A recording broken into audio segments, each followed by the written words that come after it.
What's going on, everyone? Sid Gordon here, Core Medical Podcast. And today we have a special guest, Rob Daniels, in the Core Circle. Works with Cody Alford, amazing dude. Very excited to go over his background, his life experiences, and kind of what he's into these days. So, Rob, thanks for coming on, brother. Yeah, absolutely. Thank you for having me. Cool. So, man, we start these podcasts off pretty much the same. I like the audience to kind of understand the type of person we're speaking with. I like to get their background, how they grew up, where they grew up, what type of stuff that they were into growing up. And in your case, what gave you the desire to enter the U.S. military? Okay. So for starters, I grew up in Texas. I grew up kind of all around Texas as I was younger. It's a big place with a lot of different culture, right? So I think all of that was pretty influential to me. You know, when I was young, my family is from West Texas in the Permian Basin, which is kind of a roughneck town. And then when I was in elementary school, I lived out in East Texas, which was like small town country vibes. And then I ultimately went to middle school and high school in the Dallas Metroplex area. What part of East Texas? So it was about an hour east of Dallas, around Cedar Creek Lake. Nice. If you've ever heard of it. I hunt in Vernon, Texas, with Branch Warren up that way. So it's Okay. by Wichita Falls, actually. Yeah, so that's more north. Northeast. Okay, gotcha. Right, northeast of Dallas. Yep. And this is just directly east out in the woods. Vernon, Texas is a very interesting place. There's a Denny's, there's a Walmart, and there's a steakhouse that's actually unbelievable, and it's in a metal building. That's the steakhouse that we ate at every single night, and it had like a dirt floor. It was pretty cool, and great area, amazing hunting, beautiful hunting, and I go there every year. So I'm a big fan of Texas. Yeah, it's a great place. I want to be a little bit more mobile myself. This is where my kids are, and I have roots here. Okay. So that's why I'm in Dallas right now. Okay. But to answer your question, man, that really is kind of, I think, where my character is grounded, is around my family, and that started with how I grew up. I grew up in an environment where we didn't have a lot, but we had core family values that, we didn't need a lot. I grew up playing sports with my little brother. My dad was our coach. All my friends' dads were coaches. If you remember the movie Varsity Blues. 100%. Yeah, I kind of grew up in a small town that really mirrors that vibe, right? And then, like I said, I moved when I was in middle school. I came to Dallas, and that was very different. Super culture shock on the first day of 8th grade when I got to the new school. Were you played sports straight through high school? I did, yeah. I was always average. But again, these things are the things that led to the Marine Corps, and kind of what drove me is I'm a small guy. I was the smallest dude on the football team. I was the only white guy at a skills position in a predominantly black school, right? Mm-hmm. But I was the hardest worker on the field. So I kind of earned my spot, but never stood out. That was my athletic background. Mm-hmm. I was an average power lifter. I could run distance pretty good due to effort, but I hated academia. I didn't really thrive with schoolwork or taking that stuff too serious. We have that in common. We have that very much common. And I never ran long distances, but I did my first half marathon 4 weeks ago at 44 before I turned 45, and that was a brutal pounding that I'm still suffering from 3 weeks later. But yeah, recovery's a little more serious these days. Yeah, exactly. But so you end up transitioning straight from high school. Did you go to college first, or did you straight into the Marines? Straight in. So I actually enrolled in the delayed entry program just like a month after my junior year, which is kind of the minimum requirement, right? You got to be 17, have a parent signature, and have completed junior year of high school. So I spent my entire senior year of high school in the enlisted program, knowing that I was going to go. And I graduated high school on a Monday, and I was on the yellow footprints the following Monday. Oh, shit. Yeah, so I had 7-day transition from high school to boot camp. Were you training for a boot camp, or did you take that pretty seriously, or? Yeah, I was pretty committed to it. I was already in shape because of athletics, right? Hmm. So like doing the minimum, the fitness test wasn't anything, but we did like pulley functions, so we'd go to the recruiting station and we'd get together and do runs. Hmm. They would like give us knowledge and kind of prepare us to go to boot camp. That's actually where I met Cody Alford, believe it or not. And you didn't go to So so you didn't go to Paris Island because he makes fun of Paris Island. right, yeah. You were in. I concede Paris Island, those guys can have their sand and their fleas. Yep. I would prefer the mountains myself, Yeah, if that's the I have a home in Beaufort, South Carolina that we do our event at every year. And my uncle was a Marine, went to the Marines, got out of the Marines, and stayed in Beaufort. He's been there for 46 years. I spent a lot of time in South Carolina, but the sand fleas do suck real bad. The no-see-ums are brutal during deer season. So yeah, it sucks. yeah. I can only imagine the discomfort when you're not even allowed to scratch yourself, right? I mean, no, I can't imagine that because they're attacking you, and it's just like. But I guess it's part of the gig, right? I mean, it's not like if Sure. you're a sniper and a bee stinging you, you can move either. So, Yeah, yeah. so give us a background on that career in the military. I know it was kind of it changed a lot on you, and you were adapting to that change, which shows a lot to your character because most people fight change. I talk about that a lot on here. Um, you don't have as many choices when you're in that division, but talk to us about that and kind of how that affected you and what maybe some background. Sure. Um, so went to boot camp right after high school, right? And then again, because I was in that delayed entry program, I really had a good idea of what to expect with boot camp. That was just something to really sort of move through. I knew a lot of the mental challenges were just games that they were playing, and it was to be expected. So I moved on from there, and my primary MOS was intelligence analyst.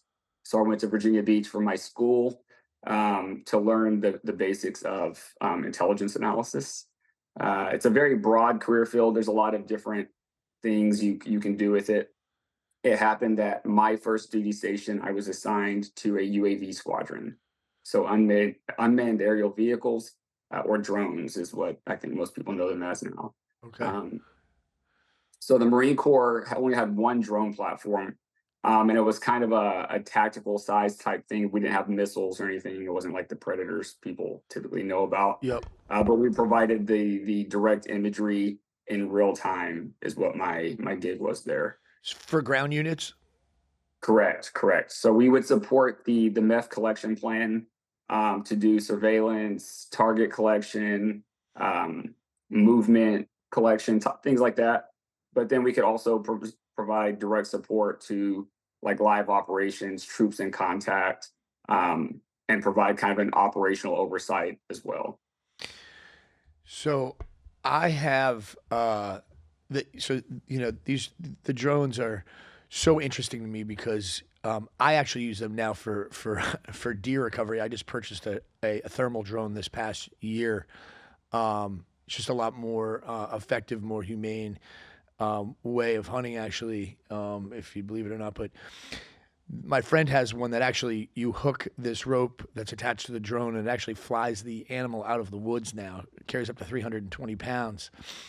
And it's wild to me, like how effective, these drones are. And I wonder why there was only just one small group during the time that you were in that. Why did the Marines only have one team? It was just what the budget was because it's a very expensive division. I would imagine.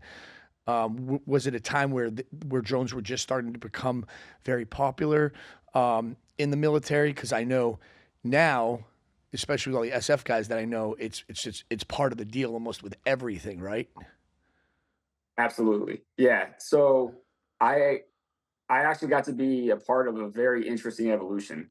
The Air Force was doing something very different with the Predator. There were already, some established SOPs with regard to that. But what the Marine Corps had, we had two squadrons that flew one platform.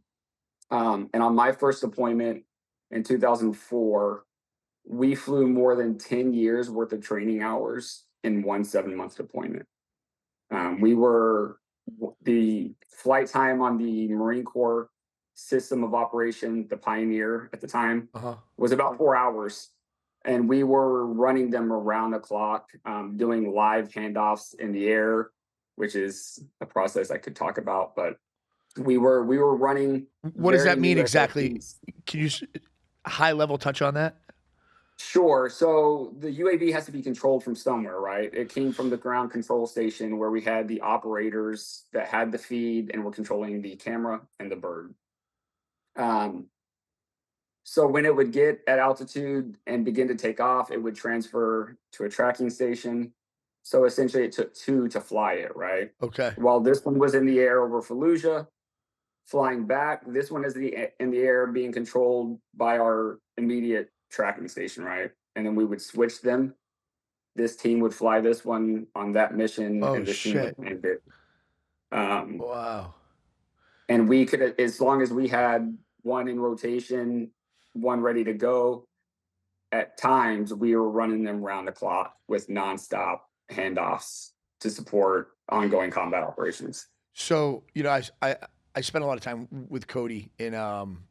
and he's just, and I believe that he had quite some time in the military where he was actually watching drone footage quite a bit, calling in different types of strikes. I believe he calls it kill TV or something along those lines. That's exactly what it was. And Yeah. so, at risk of overstepping boundaries here, but how hard was it to watch that? How hard is it for you to watch? You're because I mean, it was something that you had to do. You were saving lives more. I mean, you're probably very effective. But was it difficult for you to watch all of this on a daily basis? The short answer is no. Was it difficult to watch it on a daily basis? No. And but we were built for it, right? Whether you're doing what Cody did, which was down on the ground in the fight, or doing what we're doing, which is watching round the clock kill TV. We compartmentalized it, you cope with it, you deal with it in time. And it was, if I'm being honest, it was exciting, right? We were doing our job, and I was able to see what that looks like at the highest level, what I trained for. Uh, Now, if you fast forward to the transition, which I'm sure we'll get into a bit, it becomes something much different, right? When you have time to process it, analyze it, and so, think about it, right? yeah. So for the viewers out there, we all know I'm not military, but I've been educated by some very high level, very educated uh, veterans, active duty service members, just like yourself. This is not a dude sitting there with a keypad, flying around a drone like we see here, or like the one that I have. This is essentially you're in a station, correct? Like, what does that look like? Yes, sir. So I'll go back to your previous question about transitioning, right? So that was the system of record, was the Pioneer. But because of the requirements, because of the op tempo, because of where we were in Iraq at the time, we actually had a contract system come in called the Scan Eagle, and that was provided by Boeing and various other subcontractors. On my second deployment, we ultimately began running that system as well, Okay. and we redeveloped the possibilities with that. So what started as a tent with a few computer screens in Uh, front of us with the live feed on it yeah. grew into a full-blown COC with 50-inch plasmas and up to four birds in the air at one time, Well, covering from East Fallujah, Eastern Anbar province to the Syrian border. so you were in at the original invasion then in 2004, is that right? So I wasn't a part of the original invasion, which was in 2003. Three, that's right. Okay. I was in boot camp during that part, but I was deployed to Iraq from basically fall to spring 0405, and then 05, '06. I deployed to Iraq 4 times between Jeez. '04 and '08. So I was there for like the peak of basically everything in Iraq. Yeah. Well, man, I uh I got to talk with Cody too a little bit about this stuff, and was there a level of ever frustration with being in that kind of division of seeing what was going on and not being able to deliver help when needed all the time? Because I know that that would have been impossible, right? Um, were there orders Yeah, that were sent to you that you just like didn't agree with? Was it a frustrating place to be ever? of course. Things like that are always going to have their frustrations. I experienced a bit of what you're talking about more with my second tour after reenlistment.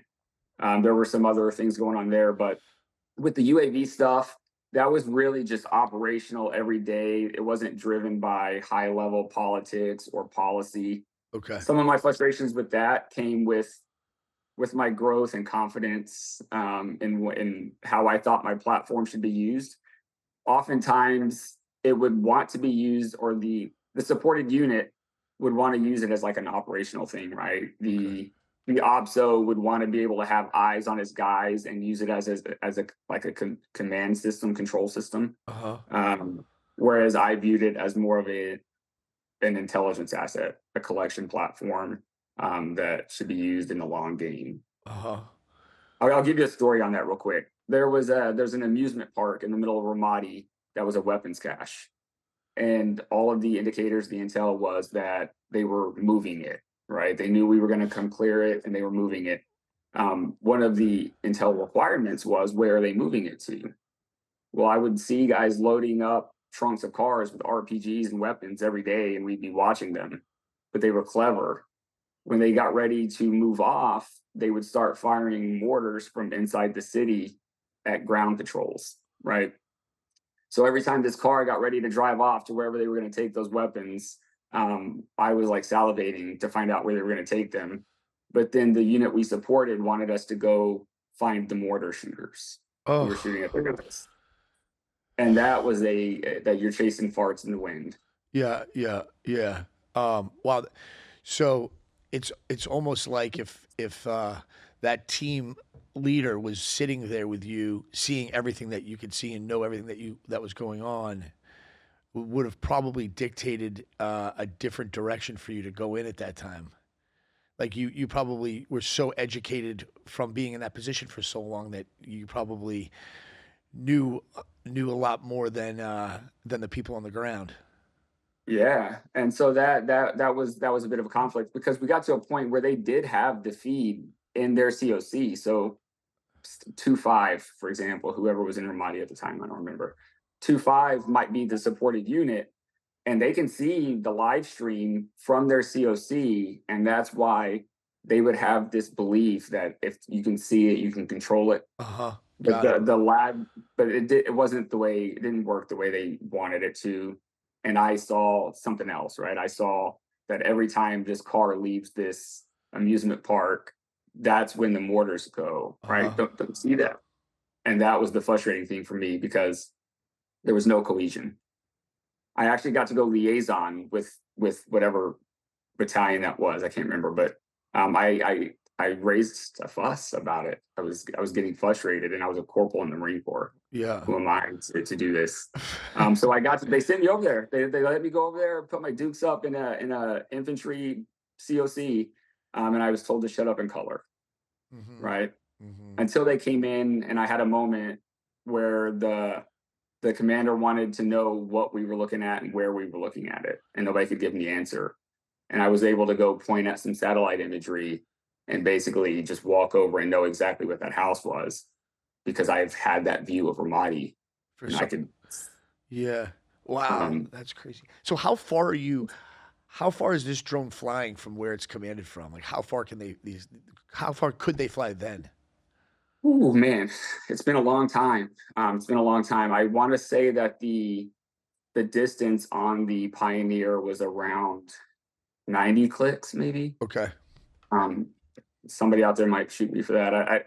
But we had a system also. Not only could we hand them off and rotate birds, I could also hand it off to another operating And pick up and close the center in difference. Al Assad, right? Hmm. So from our airfield, we can't quite get to the Syrian border, but Hmm. you can from Al Assad. So we could send it and pass it off over there. Wow. And we basically had an effective footprint that covered all of Al Anbar with these birds. Wow, that's wild. I mean, thinking back, I mean, now what would you do without them? You know, they save so many lives. I just saw footage of a almost like an amphibious submarine drone now. That's just like it looks like a I don't know, like some type of fish in the water. It's crazy. I was just checking it out before this call, and it's like it's like a football field underwater. It's huge for intel and it seems like that's definitely the direction of warfare now. I mean, just because of the obvious benefits of being more calculated and saving humans, right? But Right. do you ever think that it's going to get to the point to where it's not even going to be man against man anymore? No, I don't think we'll get to that point. Until we get to the point where we're, this is something that really drives a lot of my views on all of this is a quote from, I believe, Albert Einstein, who said that I don't know what weapons World War III will be fought with, Uh huh. but World War IV will be fought with sticks and stones. Yeah. Oh, yeah. True.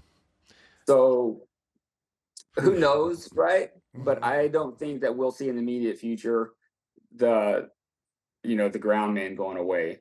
What Hmm. we will see is additional capabilities, right? I'll have to be careful, and this won't say much about it, but the cameras aren't the only things that we put on drones these days, right? There's other sensors, there's other capabilities. So, later on in my career, I was able to see how those things were implemented and the evolution of just how powerful this unmanned technology can be. Yeah. Yeah. Wow. Well, sometimes it's scary when you know when you know too much, so, but that's pretty cool. So, Yeah. man, thanks for sharing that.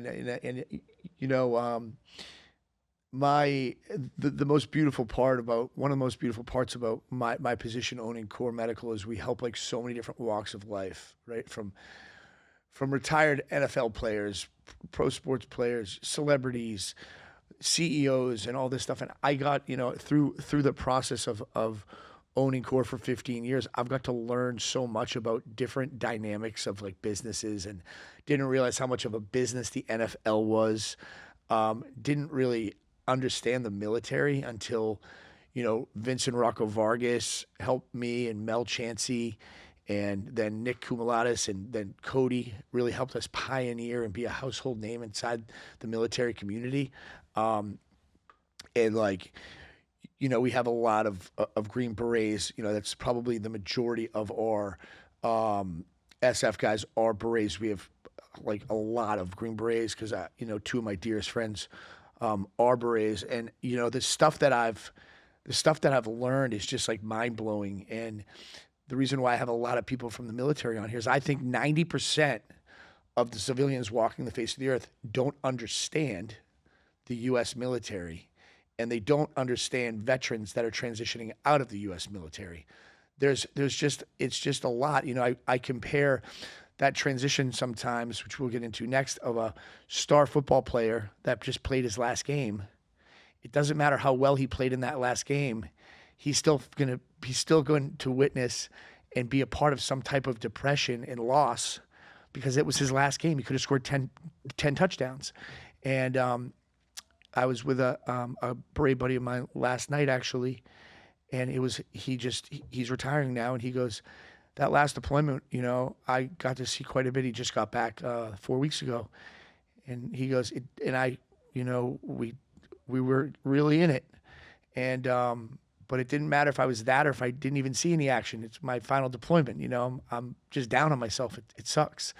And I hear that a lot. Did you experience any of that with the transition, or were you just like ready to move on, or what was your transition like?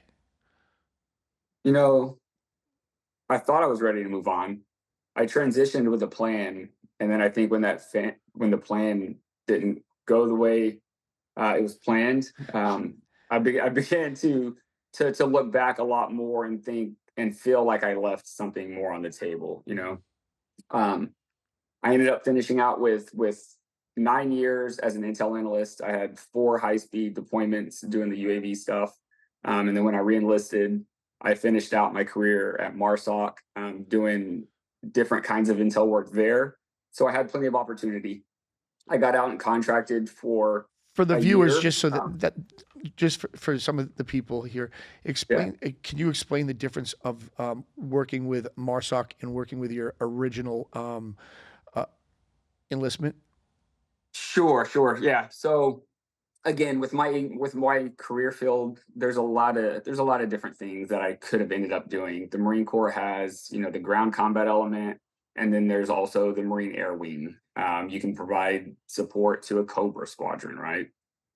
So I went from doing the drone feed and the video analysis to providing intelligence support to Marine Special Operations, where my role was targeting analysis and doing um, the fusion work behind all of the collection capability that a Marine Special Operations team had.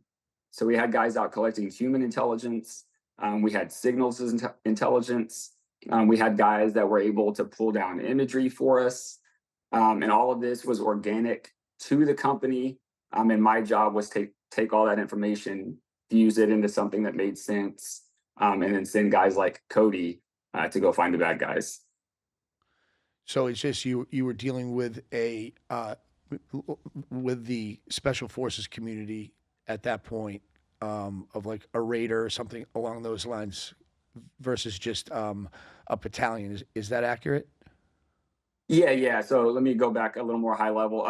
I was actually a member of, this was all organic to the Marine Special Operations Company or Got the it. Raider team, Got right? it. So we were, on my second deployment, I was actually embedded with the team, right? Oh, that's Um, really cool. and that is actually at the time, again, I have not been involved in that community for a while, but at the time, that was what made Marine Special Operations unique to, let's say, the SEALs or the SF community, Uh-huh. was that we had this organic capability. We had dog handlers, we had the EOD techs, and all of this was deployed as part of the company package. Wow. So talk to us about your transition and then we'll get into your career these Sure. days and what's kind of happened. Yeah, so we say that to say that I had plenty of opportunity, right? I got out with a plan to contract. I wanted to go back overseas and get that big paycheck. Because on my final deployment, I did have this thought that, hey, this contractor that's embedded with us is making 200K right now, and I'm telling him what to do. I would rather be in his shoes, right? Hmm. So when I got out, I realized that I wasn't going to be able to deploy again because I had my daughter. Um, that final deployment was my sixth one, and it was probably the hardest I ever had because it was the only one where I had a little girl at home. So I kind of went through that thing where, like, I want to deploy. I feel like this is what I'm supposed to do. I don't know what life looks like not doing it. I mean, Hmm. 6 times in 9 years. Uh, so I went through that, and while I'm going through that, I turned into like kind of an awful person. My marriage is bad. We're yelling at each other. My temper is not good. And these are the first signs that everything had kind of built up, and there were some things I probably needed to work through, right? Uh, so then I ultimately separated, got divorced, and then moved back to the DFW area where my kids are. Gave up the contracting job and kind of committed myself to, I'm not going to leave this area. I need to be here with them, and I'm going to have to find out what's next. And that's sort of where the next piece comes in. It was a long road. Um, I was out of the Marine Corps for probably around 10 years before I had any idea what I was going to do next, working odd jobs and trying to find me again. What do you contribute that the positive side of that transition to the outcome? Because I mean, listen, I follow you on social media. I've talked with some other people about you in the last few days. Great responses. People volunteer some really nice things to say about you. What do you contribute that to? What I mean, was there a point where there was like a cry for help, or was there someone who came into your life that helped you? Were there multiple people? Did you just start figuring out and putting, just not wanting to act the way that you were acting because it wasn't acceptable when you had children? What were those things that really kind of catapulted you into the direction that you're in today? Yeah, I would have to say that my kids were my anchors. It was always I have to do better for them, right? I can't accept and settle for the way things are, but at the same time, I can't quite figure this out. I can't get myself in gear. What's missing? Uh-huh. And I spent a lot of time looking in the rearview mirror, like looking at combat, knowing that this is the worst thing I experienced. Why do I miss it? I developed a lot of self hatred. And there was no one catalyst where somebody came to me and shook me and said, I got to wake up. Hmm. I just had to work through, why am I not performing the way I know I should be? And how can I give more to my kids? Hmm. Um, it took rock bottom a couple times, but ultimately that's what kept me getting up when often all I wanted to do was just quit and Hmm. just like not feel. Yeah, it's you know, that seems like if it's so common that that generation of kind of, you know, time in the military. I get to speak with a lot of people that were in around the same time as you, maybe didn't stay as long, or maybe stayed longer. But there was just so much going on then that just and then it's so hard when you're, it's like a doctor trying to do business the year he gets his MD, right? Yeah. He's stuck in the books for freaking 12 years, and then he comes out and he wants to be a doctor and a businessman at the same time. I have 13 practitioners that work with me. Three of them are MDs, and they would really rather prefer just to practice medicine and not have to deal with the business aspect of it. You know, when you're in the military for so long and then you come out, there's no like yellow brick road to success. I work with Cody and Nick and all these other guys, Jason, and thank God they've become successful. But man, was it hard, because it's like, I've been self-employed since I was 21 years old. Um, Never really had a W-2 job in my life. But I've been in business for, 25 years, 15 of it being core. So it's like, I get civilian life for you. For when you came out, was it just really hard for you to find that pace based on the pace that you were so long involved in, or? Yeah. It was the way it was all melded together for me, right? So as I began to process the things that I experienced and realized that, hey, I need to unpack some of this, I was also developing all these limiting beliefs, right? Going through this depression now, and then the depression um, was how do I say it?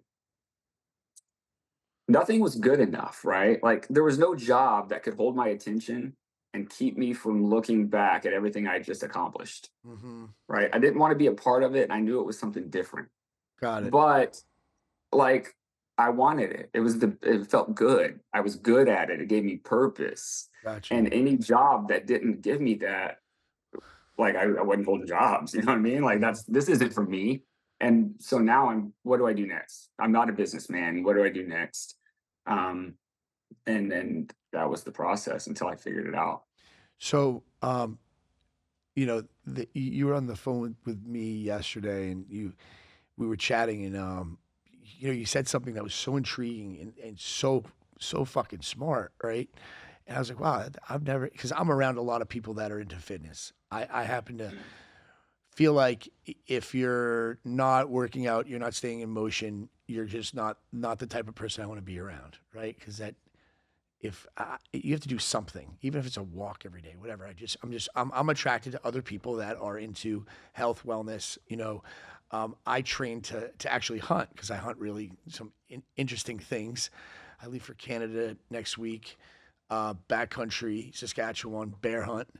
Not going to be easy, right? So I stay in shape year round for that type of stuff. Um, You said to me yesterday that, you are a trainer, and you said, but I do something different than every other trainer to separate me from these Instagram models. And I'm going to let you tell everyone kind of what the dynamic looks like, because man, I know so many trainers that are trying to figure out how to separate themselves from everybody else. But breath work, which he's going to talk about, is a real Yeah. is a real fucking thing. And for those of you out there that think if it's funny, it's not.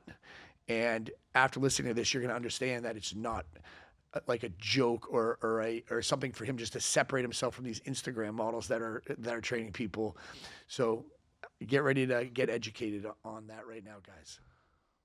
Oh, man, my heart just started racing, right? I love talking about this, and it's because I would say, man, what I had to find to find what I needed to separate myself the way I mentioned to you, was really authenticity. It was to stop looking at the Instagram models. It was to stop looking at the circus tricks, right? And the guys that are throwing medicine balls at the wall with their feet and doing backflips on bars. Um, for one, for anybody watching this, that's not the way those people train. I don't have anything against it. That's not the way they train. Solid programming is the way to go. With that said, that's not who I wanted to be. Um, so I had to find some authenticity. That is what led me to Cody Alford, who is my personal development and brand business coach. Um, and he helped me see these things, man. Breath work is near and dear to my heart because that was the switch that flipped for me to let me know that I wasn't stuck feeling the way I felt, right? The depression, the despair, the anxiety when my heart rate gets high. I wasn't stuck in it the way I thought I was. And that's because of what I learned with the Wim Hof method ultimately. Um, so any questions Yeah, yeah. on So that? I so can start to ramble, man. yeah, I no, can no, really no. start to go. So uh, talk to us about really what breath work is and the method that you use and why it's effective. Those are the three things that I want to drive home before we're out of time here, which we have some time left, obviously. But I want you to have time to explain to the viewers why it's effective, what the method is that you use, and Sure, and kind of from there. sure. Great cues. So for me, I use a couple of different methods. Ultimately, I use the fundamentals of better breathing, which I will tie this off with. I discovered the Wim Hof method, which is, a lot of people will refer to it as hyperventilation. You're simply breathing in big breaths, and ultimately, you're reducing the amount of carbon dioxide in your blood, right? What most people don't know, and here's the bomb that everybody's waiting for, is that any urge you feel to breathe, unless you have some kind of condition, any urge you feel to breathe is not coming from your need for air. It's not coming from an oxygen requirement. Your chemoreceptors, the stuff in our brain that tells us to breathe, is measuring the amount of carbon dioxide in our blood. All right, we breathe in oxygen, we blow out carbon dioxide. And the truth is, most people these days are likely, breathing dysfunctionally. Most people have a dysfunctional breathing pattern, leading to poor carbon dioxide tolerance, leading to shallow breathing, right? Mm-hmm. So, the Wim Hof method does one thing, does a lot of things that reduces anxiety. For me, it made me feel great. It helped me regain control of myself. But as a personal trainer, as a fitness coach, I learned to apply it with new techniques. And what I'm talking about now is carbon dioxide retention. I'm actually, I don't know when you're going to air this, but by the time this goes, I may be a certified oxygen advantage instructor with functional breathing.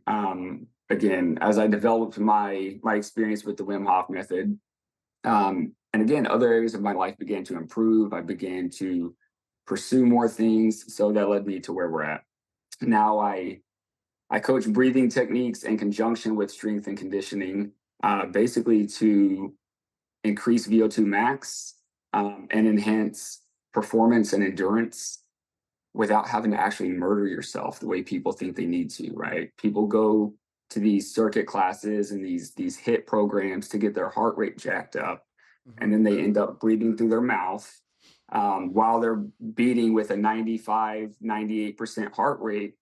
And that's a great workout. You're going to zap a lot of calories doing that, but ultimately, you're not going to have a great recovery. You're not getting proper oxygen delivery because of this rapid mouth breathing. And that's where the techniques that I coach come into play by learning more functional breathing, which starts with nasal breathing, um, and ultimately slower breathing, controlled breathing. We retain more carbon dioxide. All right. Why is that important to anybody hearing this? Because carbon dioxide is the catalyst. It By having increased carbon dioxide levels, we can increase the oxygen being delivered to our tissues and to our brain.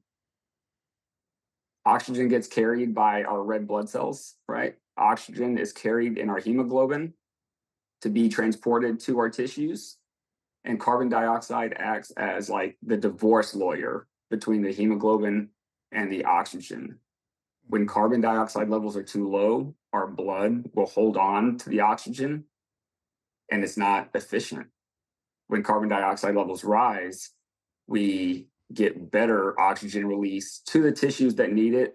And ultimately, this will prolong and increase our workouts. We can delay the release of lactic acid and get better pumps. Carbon dioxide is also a vasodilator, right? Which means it expands the veins, which will lead to better pumps. Hmm. Um, so that's one aspect, right? Carbon dioxide retention has a lot of value. Those are some of the highlights. Um, by doing various breath hold techniques, we can also become hypoxic. And when we become hypoxic, we can prepare for altitude.